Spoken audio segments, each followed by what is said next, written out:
Jim, can I see your sword? There you go. Hey. Look! Nature's maracas! Shake it, baby! Shake it!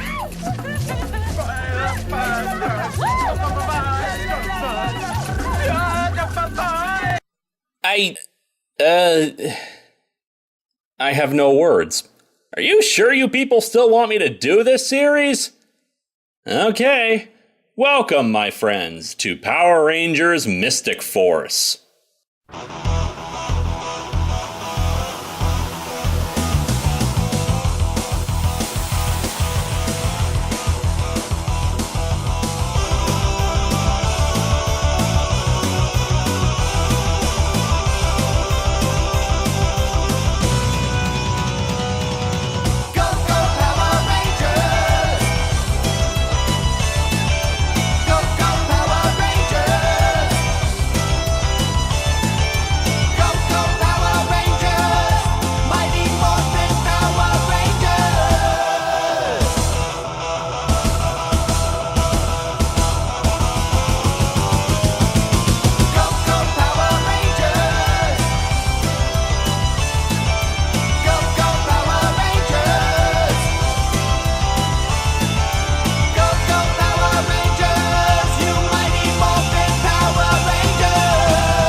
Fandom is a funny thing. It's easy to call the fans of any particular subject, be it sports, a movie, a TV show, or etc., the worst kind of people. In reality, everyone's passionate about certain subjects and will take up arms in their defense. I'm no different, and there are plenty of TV shows, characters, and etc. that I will defend. However, the real kicker is when you get something like Power Rangers, where themes, casts, and just generally everything about it changes from season to season. Now, I've always argued that the cast shouldn't change from season to season, that it should maintain continuity, maybe drop out certain characters for people who want to leave and whatnot, but I've long since accepted that after In Space, the cast is going to rotate out. I'm of course sad about it, but on the other hand, it allows the show a fresh start to try new ideas and have new characters. But when you have a franchise like Power Rangers that has lasted 2 decades straight at the time of this video's release, people are gonna start having more and more differing opinions about what seasons are good and what are bad. For example, I've talked with people who vehemently hate Wild Force, thought it was absolute dreck and some of the worst that Power Rangers has ever offered. I disagree with them, and I really enjoyed the season, and I've explained why. It's okay to have different opinions about these things. And because it seems I always need to say this, the history of Power Rangers is approached from a biased perspective. Mine. If I think a season is awful, it's my opinion, and I'll certainly try to justify that opinion, but people are under no obligation to agree with me. However, we have now entered an area where the fandom is nearly split down the center. This is the Kalish era, where the show was headed by executive producer and head writer Bruce Kalish. He started off with SPD, and while apparently most fans loved it when it began, there was a lot of backlash against the season in its second half, particularly against his decision to do more adaptation of the Sentai plots and less original material. I've stated before my problem with the poorly produced explosions. It's not the number of explosions used, but just how they're executed that makes them frustrating. However, I am also not privy to what goes on behind the scenes of a weekly television series. Most of my behind-the-scenes information comes from wikis, interviews with the cast and crew, rumors, and anything else I can scrounge up whenever possible. There's just not as much information out there on this stuff as much as there is for other shows. I admit I've gotten stuff wrong before, and when I eventually finish History of Power Rangers, I'll try to make a video listing corrections to things I assumed were true but were not. Subsequently, I also do try to state when what I've got is hearsay versus actual fact from the lips of the people who made it. Most opinions that I've read seem to think that SPD was pretty good overall, but had a lot of problems. The next 3 seasons, however, Mystic Force, Operation Overdrive, and Jungle Fury, are the ones that I see get the most debate. As I've stated, I'm going to approach these seasons with an open mind. I will give them a chance to impress me. These are also the seasons that I know the absolute least about. If the only reason people have for hating them is, it's too much like the Sentai, that is not a valid argument for me. I've never seen the Sentai. I have zero interest in the Sentai. I know that upsets some people, but think of it this way. I am a fan of Doctor Who, which at the time of this video's release is being headed by Stephen Moffat. Another show that Moffat is currently running is called Sherlock, and I have been told that it is one of the best damn programs ever made. And while I may someday watch it, I don't currently, and really don't have any interest in watching it. That is the same thing when it comes to Power Rangers versus Super Sentai with me. I'm not saying it isn't good, I'm just saying I'm approaching this solely as a Power Rangers fan, and I'm going to let Power Rangers speak for itself. When I bring up stuff related to the Sentai, it's only in an attempt to try to explain why in the hell something so bizarre happened in Power Rangers, and even then I'm basing it off of the aforementioned wikis, interviews, or fan speculation that I have no real way of verifying without watching the Sentai myself, which I'm not going to do. History of Power Rangers is not about the Sentai, nor is it a comparison piece with the Sentai. It's simply the history of Power Rangers. With that out of the way, let's talk about Mystic Force. The season begins with the 2-part Broken Spell. We're not off to a good start with the theme song. It's more of a hip-hop kind of thing, and I can't even believe I have to explain why that's a bad thing for Power Rangers. It's certainly not the worst theme Power Rangers has ever produced. Oh, we'll get to it, trust me. But when you think of a series like Power Rangers, and then think of magic and mysticism, does your mind immediately turn to hip-hop?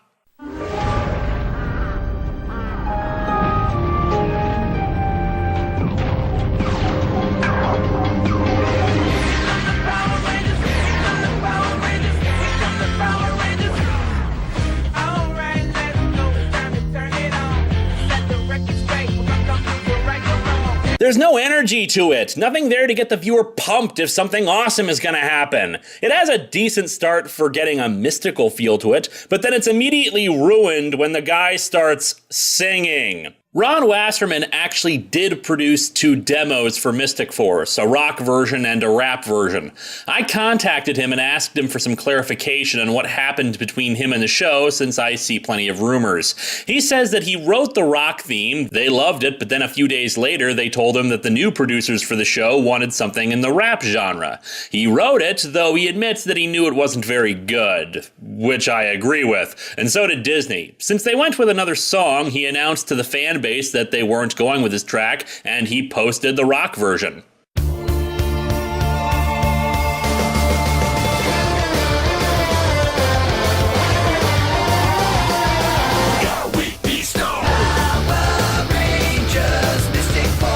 Sure, it's nowhere near as good as SPD's theme or anything, but I'd still take it over what we actually got any day. Disney then contacted Ron and said that he shouldn't have posted it, but I really have no idea why the hell that would piss them off, though. It's not like they ever released a soundtrack album for the show. Ron speculated that it had less to do with him posting it and more to do with the backlash they got to the theme's new direction. Gee, it's almost like when you do something monumentally stupid, like, say, try to make a rap or hip-hop song in a series about fantasy and mysticism, people aren't going to like it. Oh, and let's get something else out of the way here. Just because it's magically themed doesn't mean it's Power Rangers, Harry Potter Force, or anything like that. To be perfectly honest, I've only read the first Harry Potter book and seen one of the movies. Second to last one, in case you're wondering. There's equally debate amongst people if Magi-Ranger, the Sentai that Mystic Force is based on, was inspired by Harry Potter, and again, I don't really care, since any comparisons are superficial at best. Frankly, while watching watching Mystic Force, I got more of a Lord of the Rings vibe to parts of it. But even then, Lord of the Rings is not the originator of most of the mystical folklore on display in that style of fantasy, so I see no reason to draw on it unless I legitimately see one attempting to rip off the other. Or if I feel like being a snarky bastard. And as always, we open the season with exposition. A short time ago, there was a dimension filled with wonderful magic. But then, darkness came into power, and the great battle began.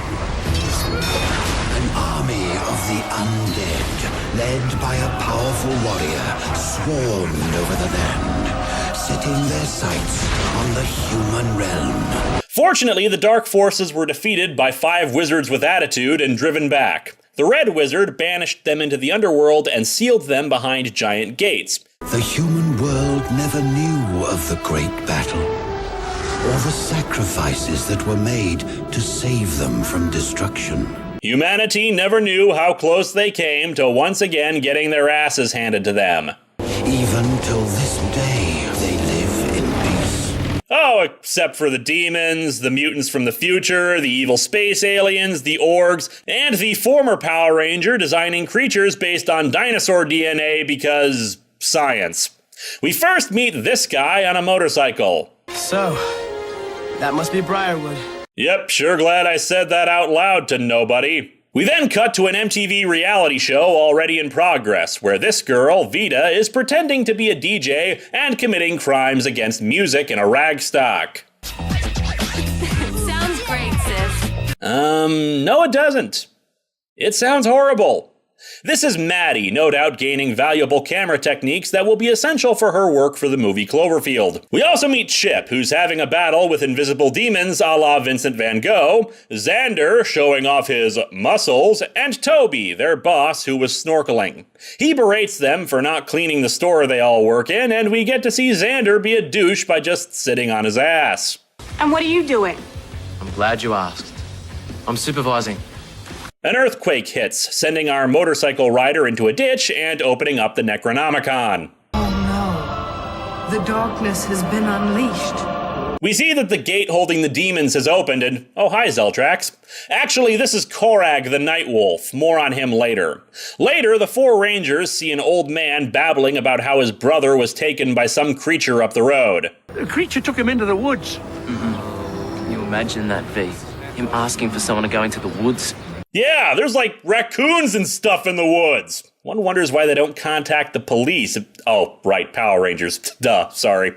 Nearby, the motorcycle guy named Nick volunteers to help him. Xander tells him not to go into the woods. Apparently there's local superstitions about it that no one comes out of them. Vita volunteers to go as well. Chip also volunteers, talking about how he's always wanted to go on a quest. I like Chip. He reminds me of Don Quixote in a good way, wanting to be brave and knightly. Xander and Maddie, however, refuse to follow. On a rooftop, a demon batwoman named Necroli watches and then reports to Mordecon, a cybernetic general that Korag says is just a servant of their true master, named the Master. The old man asks them if they're sure about this. You ask a lot of questions for someone whose brother's in danger. Everyone's in danger. Xander and Maddie show up, reluctant but willing to enter because of their close ties to, well, everybody but Nick. The old man whispers to himself that there are 5 now, and they enter the woods. Old guy vanishes, and the 5 pass through a barrier where everything suddenly goes into day for night territory, though I'm sure that wasn't the intention. Maddie is the only one who notices it, but they're more concerned about the old man vanishing. Chip talks about some rumors about the woods, including about how a witch is supposedly there. Guys, there's no such thing as witches. Oh, okay. So now you're playing with me. Ooh, someone's behind me. I'm so scared. Ooh. There is someone behind you.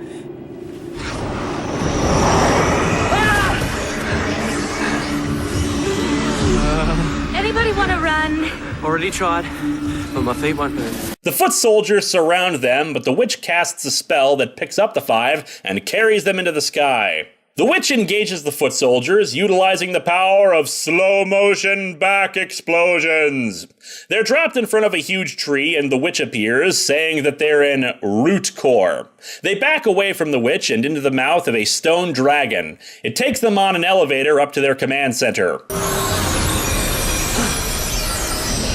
I am the sorceress, Udana.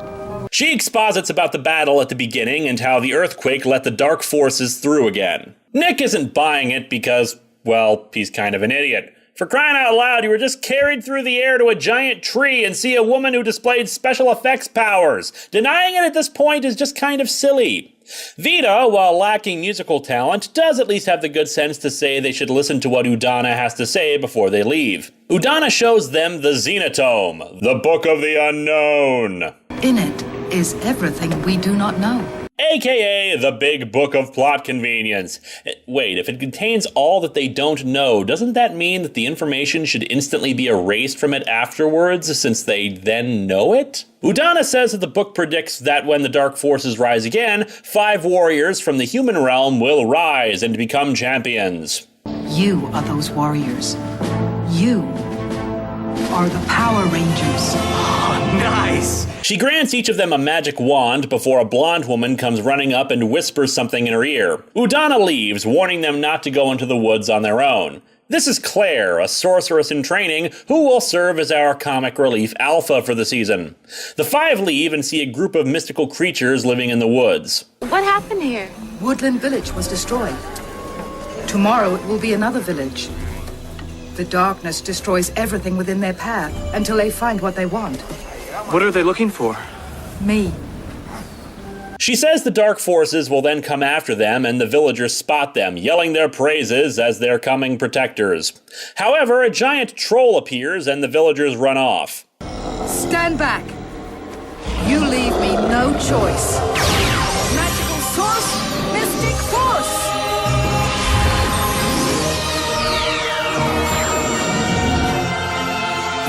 Flurry of snow.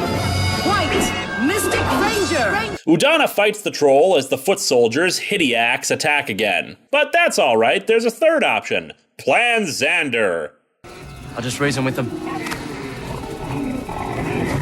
Hi. I'm Xander. We're not really from these parts, eh? So if it's okay with you, we'll just be heading off in another direction. For the record, Plan Xander never, ever, ever, ever works. Ever. And the 5 get knocked on their asses thanks to an explosion behind them. The 5 do manage to push a few away, but they're clearly getting their asses kicked. Just remember, to use magic, all you need to do is believe in magic. Yeah, thanks, Udana, that's a big help! Actually, it does help Chip. What did she say? To use magic, all I need to do is believe. Well, I do! I believe in magic! You believe in magic in a young girl's heart. How the music can free her whenever it starts. Udana uses her staff to freeze the monster, delivering a horrible Mr. Freeze-esque pun in the process. Nick is tossed around some more by slow-motion back explosions, but despite everything, him saying he believes in magic does crap all, requiring Udana to save him. Everyone but Nick says they want to join up. He is a non-believer. For crying out loud, dude, you saw this woman turn into an armored Power Ranger and the other 4 summon up a tornado, vines, water, and lightning. What the hell else do you need? As Claire leads him out, the other Rangers are attacked by Korag, ending part 1. Part 2 begins with Korag growing tall and becoming a centaur. Udana morphs again, and we learn that in this season, the Zords aren't separate machines, but the Rangers themselves grow and take on the form of the Zord, called Mystic Titans. I admit I'm not fond of the idea, but it works for this season, with its emphasis on spells and mystical abilities as opposed to having robots at their command. I'd be a lot more upset if, say, in SPD they grew giant-sized instead of having standard Zords. Although they still have a cockpit set for when they become the Megazord, so I don't know. Korag and Udana both note that the other seems familiar, but that doesn't stop them from fighting, Udana getting defeated. I will spare all of you, so that you witness firsthand the terror and destruction that unfolds on your land. Given what we learn about Korag later, that's kind of confusing. Korag also takes Udana's snow staff with him back to the underworld, where Mordecon attempts to take it from him, but Korag refuses to give it up for the moment. Back at the command tree, Udana says that without the staff she can't morph, but that she can still train the others. She hands them the wands again, and while this time they're receptive, Xander notes that carrying around the big wands is kind of conspicuous. As such, Udana transforms them into cell phones. They are your mystic morphers. They are activated by spell codes that you will come to learn along the journey. While I've said before that I don't like cell phone morphers, these ones I actually don't mind as much. For one thing, unlike the growl morphers, they actually unfold into the wand forms as opposed to just holding them up like cell phones. Plus, the cell phones aren't their natural form. They're just wands that look like cell phones as a disguise. She tells them they have to find their own way out of the forest. Oh, so she's following in the Zordon school of mentoring, be an asshole to the Rangers. And tells them that the trees are their passage, which basically means that they can teleport through trees. She also says that the dark forces are everywhere and they shouldn't speak openly about what's happened. It'd be a fine excuse for the secret identities if not for the fact that Korag saw them all and already knows what they look like and stuff. Maddie runs into Nick, who gives us some backstory. No parents? You are nosy. Yes, I have parents. They're working overseas for a few years. I was living with my cousins for a while, then my uncle, now my sister. Must be hard leaving friends all the time. Usually don't stay around long enough to have friends. You know, you could. I mean, you could stay somewhere longer. You know, like here, maybe. Maddie clearly tries to flirt with him, but Nick doesn't quite take a hint and thinks she's talking about the Power Rangers stuff. We get some character development between Claire and Udana and how she wants to keep her around despite her basically being a walking disaster area. However, Claire asks the million-dollar question. You are not someone I would ever give up on. And I appreciate that.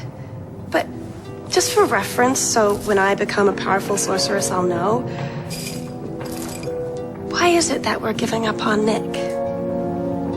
Udana takes it to heart and visits him. Nick, there's a reason why you're here.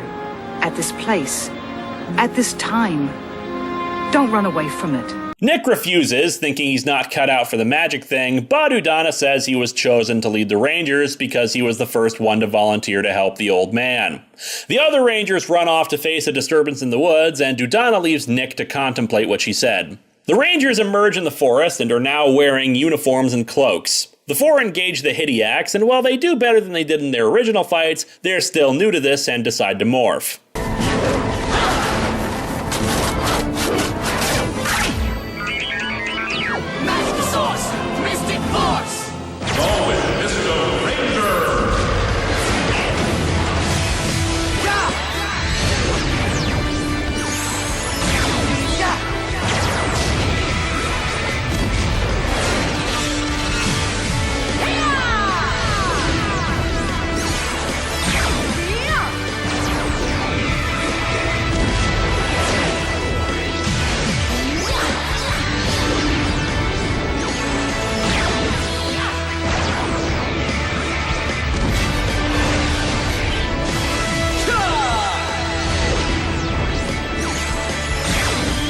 Many also have their problem with the costumes this time, particularly the fact that they have capes, but I've got to say, I actually really like them. It once again is a different sort of outfit that gives them their own unique feel. And as I've said, being a superhero fan and all, I really like capes. They're not so big as to get in the way of fighting, but long enough to give them kind of a regal look. The colors are balanced nicely with the general M look in the black lines that's also been a symbol of the team. Here it's integrated well with the outfits, not being in your face about it like some teams are with their symbols. What aren't quite as nice are the fight scenes, which have stopped even having explosion sounds and instead sound like photon torpedoes are firing.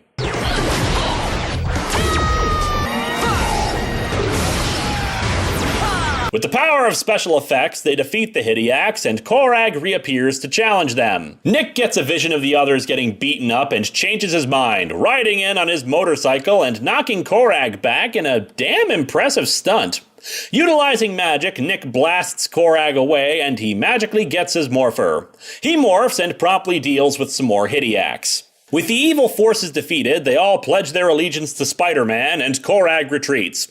However, we make sure to get in a badass line walk.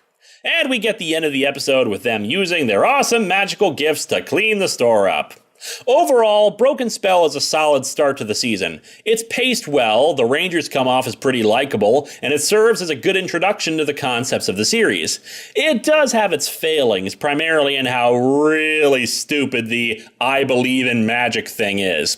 I'm not against the idea of faith and belief, far from it, but if it's just believing in magic that allows you to have magical powers, then Claire should have better control over this crap. And again, Nick knew full well magic existed, yet he wasn't able to unlock his powers until the end. I've heard that in the Sentai it was courage, not belief, and that would have worked a lot better, but for what we got, I didn't mind it too much. I think my frustration truly comes from the kiddie way that magic is handled. Of course, Power Rangers is a kid show, but you can tell mature stories for children and not insult their intelligence.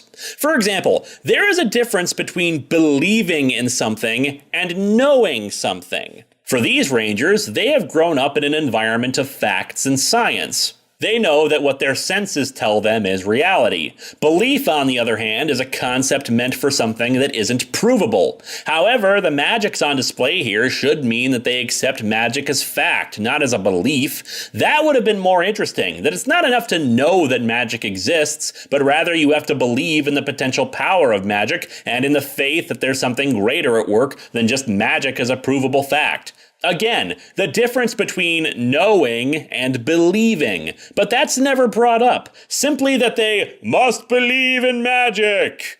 But hey, whatever. Point is, first 2 episodes are pretty good. Naturally, following 2 episodes about magic and mysticism about the Rangers, we get to see the Rangers flying around on jet jammers. Well, okay, they're more like flying motorcycles that were transformed from broomsticks and subsequently can transform into motorcycles. Udana's also teaching them spells as their training instead of martial arts. They wonder why they don't get tons of gadgets and weapons. The Xenotome holds the spell codes that can unlock magical powers beyond your imagination. So what are we waiting for? Let's bust it open, load the codes, and get our booty. It doesn't work that way, Vida. As you perform heroic deeds and grow as Rangers, the Xenotome will reveal the spell codes when the time is right. Okay. I should point out that one of the reasons why we have so many more explosions and special effects was because apparently Disney didn't like having a massive amount of physical contact between Rangers and monsters. Because, of course, even though it was just fine to do that for over 10 years, suddenly it's not okay anymore. But that's fine. The magic spells idea would be perfectly fine to get around that, except they very rarely do that. We also meet Phineas, who's apparently half troll and half goblin. So he's a reject of both Troll 1 and Troll 2. That's harsh. He also is yet another comic relief character. Because that's what this series needed, a mythical version of Piggy. However, he does give exposition to Nick about the master of the underworld that's awakening. We cut to the underworld, where we see the forces bowing down to their new master, which appears in a pool in front of them all, though all we can see is his eye. We also meet a second foot soldier, Styxoids, although they're hardly all that different from the Hidiacs, so I don't see the point of having a second type. The Rangers' primary weapon is this half-axe, half-sword thing that I really like, called a Magistaff, helping to build on the sword and sorcery motif of the team. Speaking of sword and sorcery, it seems like the villains have access to Galadriel's mystical pool, and Korag sees a possible future where the Red Ranger destroys him. We also learn that Nick is hiding something from the other Rangers concerning his birth. And it's really not that big a deal. The Centaur mode that Korag possesses is actually thanks to a mythical horse under his control named Catastros. The horse was wild and none could tame him until the final battle between good and evil, where the horse was pulled into the underworld. Korag also manages to steal the mystical energy that allows the Rangers' Zords to combine, which could be used to let Mordecon be free of the underworld, but he decides to keep it for himself. Necroli, however, observed this and reports back to Mordecon, who instructs her to take out Korag for his betrayal. Her master plan is shooting a crossbow at him. Yeah, that'll have an effect on the giant robot version of him. Well, in actuality, it does get his attention. While the Rangers can't form their Megazord, they can form the Dragon Rider mode, and Nick leaps off to intercept Korag before he can retreat himself. It interrupts Korag's spell to return him to the underworld, sending him and Catastros to another dimension. And props to the production team on this one. I don't know if it's just a place in New Zealand that has plants like this, but the forest area in this other dimension, unlike ones we've seen previously on the show, actually has this purple and pink coloring to it. It's not a filter because Nick himself still looks like himself, but the area around him is a different color. It actually feels like another dimension and not just, say, Lord Zed's other world, aka a cave. It seems that Catastros was injured by the tiny arrow, magic or something, I don't know, and Nick decides to help heal it using his morpher. Korag goes to confront Mordecon, but the roar of their master tells them to knock it the hell off and get back to fighting the Rangers. Korag used the combining energy for one of his monsters, meaning that plot point became kind of wasted. Anyway, Nick has tamed Catastros and rides it out of the other dimension to destroy the monster in the new Centauros Phoenix Megazord, freeing the combining power back to the Rangers. However, Catastros throws Nick off and goes back to Korag. I don't know how you were able to combine with my mighty Catastros, but I promise you I will find out. Something about you is troubling. The Rangers go on a quest for a mystical scroll called the Fireheart to obtain its power and are aided by Phineas. And I do have to say, the guy kinda grows on you as a character. I thought he would just be odious comic relief, but he's not too annoying and is actually skillful and helpful a lot of the time. In the end, the scroll gets torn in half, one side going with Necroli and the other with the Rangers. In an earlier episode, Korag is able to create some kind of telepathic bond with Nick, allowing them to contact one another, although the reason why isn't explained at first. Korag also starts pointing out that he's a more honorable knight and refuses to destroy opponents that are weaker or at a major disadvantage from him, though he doesn't really have any qualms with letting other people do it. There is a supporting character that I was ignoring because it seemed like she was just another comedic relief character, and really, did we need 3?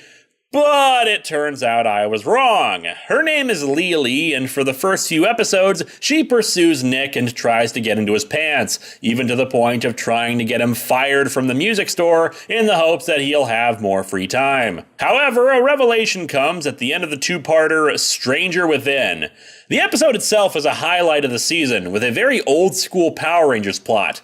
Vita, attending a rave with Lily in what appears to be a small community center ballroom, has an acid trip and is hypnotized into becoming a vampire thanks to a Venus flytrap monster disguised as a DJ called DJ Fly. Yes, seriously. Necroli is behind the plan, trying to turn the Rangers into undead servants. Chip catches on quickly that she's become a vampire, and we learn some more about Chip and Vita's past together as friends. They defeat the monster at the end of part 1, but then learn that Necroli is behind her vampirism, mainly because Necroli is the queen of the vampires, I guess. The Rangers defeat her in part 2, breaking the vampire spell, but in the final moments of the episode, we learn that Lily is in fact Necroli's daughter.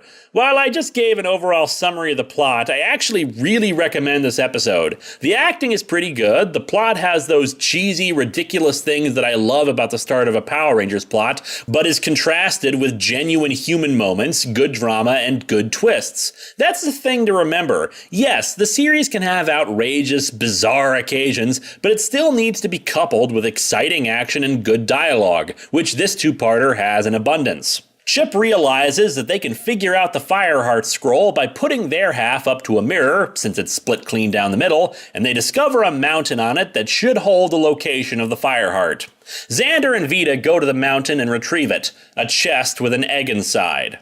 No ordinary egg, Chip. This is the last dragon egg.